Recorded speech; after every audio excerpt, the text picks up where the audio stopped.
Greetings, I'm the man behind the mask, and I'd like to talk to you about hockey.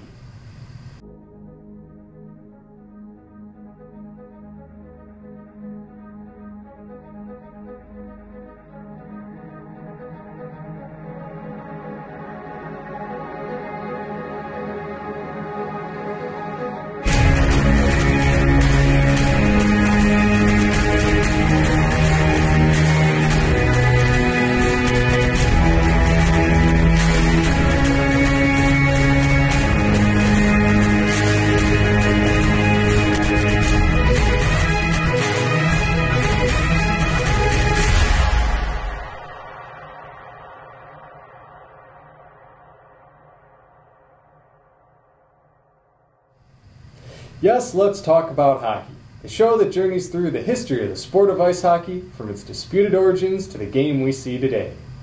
Now, other than a whole load of skill, what do some of the most memorable player lines in the history of the NHL have? A catchy name to go along with their skill. And through the years, we have seen some pretty good nicknames being associated with some of the greatest lines ever. So today, we're going to take a look at some of the best that the NHL has ever seen. These are the top 8 NHL line names.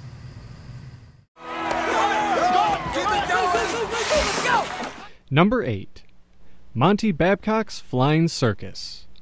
In the fall of 2007, when the Detroit Red Wings combined two of their top young forwards, Pavel Datsyuk and Henrik Zetterberg, with one of their franchise veterans, Thomas Holmstrom, they left it up to the fans to tag a moniker to the new line.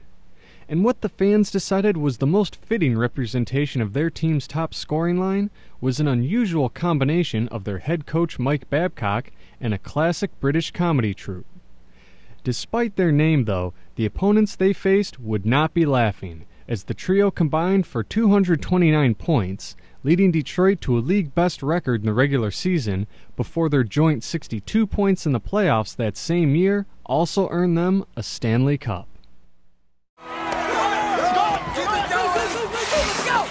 Number 7. The Grumpy Old Men line. In February of 2001, when 36-year-old right-winger John McLean arrived in Dallas via a trade from the New York Rangers, he was partnered up with two other wily veterans, 35-year-old Kurt Muller and 33-year-old Mike Keane.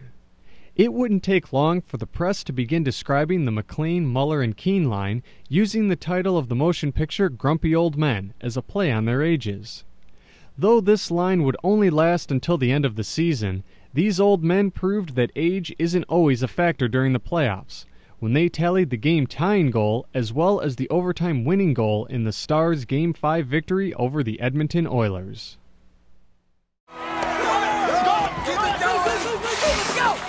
Number 6. The Production Line. In 1947, when Tommy Ivan replaced Jack Adams as head coach of the Detroit Red Wings, one of his first acts was to put the two best players on his team, Gordie Howe and Ted Lindsay, on either side of team captain Sid Abel.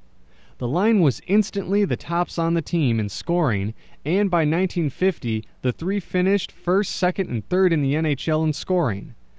Because they were such productive scorers and hailed from the Motor City, the fans and media could think of nothing more appropriate than the production line moniker that they carried with them until Sid Abel departed the team in 1952. But his departure would make room for Detroit's new young star center Alex Delvecchio, and the production line would continue to turn out goals for another 5 years.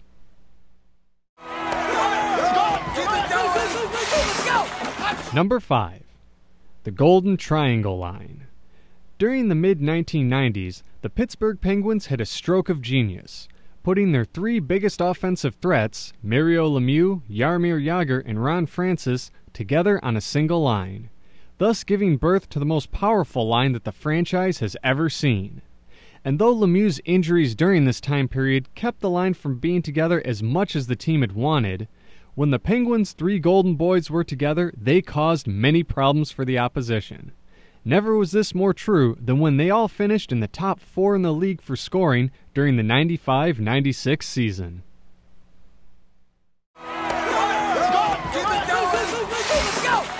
Number 4. The Mafia Line. In February of 1979, the New York Rangers introduced their own version of the Godfather and his two Dons, when they placed a 37-year-old Phil Esposito with the young winger Don Murdoch and the rookie Don Maloney. Though this line would ultimately have a short shelf life, in the spring of 1979 they were the toast of hockey, combining for 52 points in the playoffs and leading the Rangers to the Stanley Cup Finals.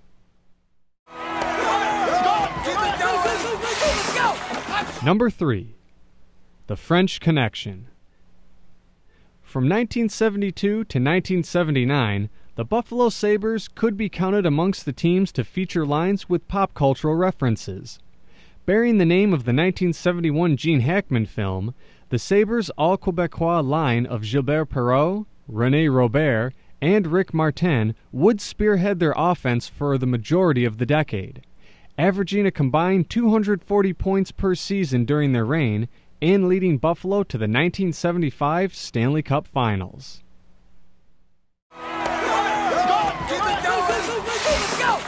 Number 2. The West Coast Express. Though it took a couple of years of player shuffling on the part of the Vancouver Canucks, when the trio of Brendan Morrison, Todd Bertuzzi, and team captain Marcus Naslund were put together as a regular line in January of 2002, they began accounting for 45% of the team's offensive output. Being the near unstoppable force that they were dubbed the West Coast Express in reference to a commuter train of the same name that ran through the city of Vancouver. Their finest moments would come in the 2002-2003 season, when they set the Canucks club record for points in a season and led Vancouver on an unbelievable comeback from a 3-1 series deficit to beat St. Louis in their opening playoff round.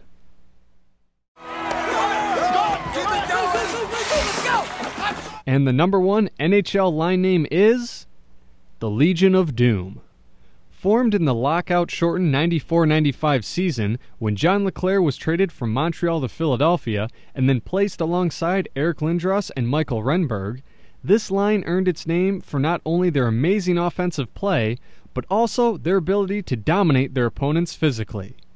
In their first season together, the Legion would score 80 goals and collect 96 assists for Philadelphia, with Eric Lindros' 70 points tying Jaromir Jagr for the NHL scoring lead that year and helping the Flyers nab an Atlantic Division title.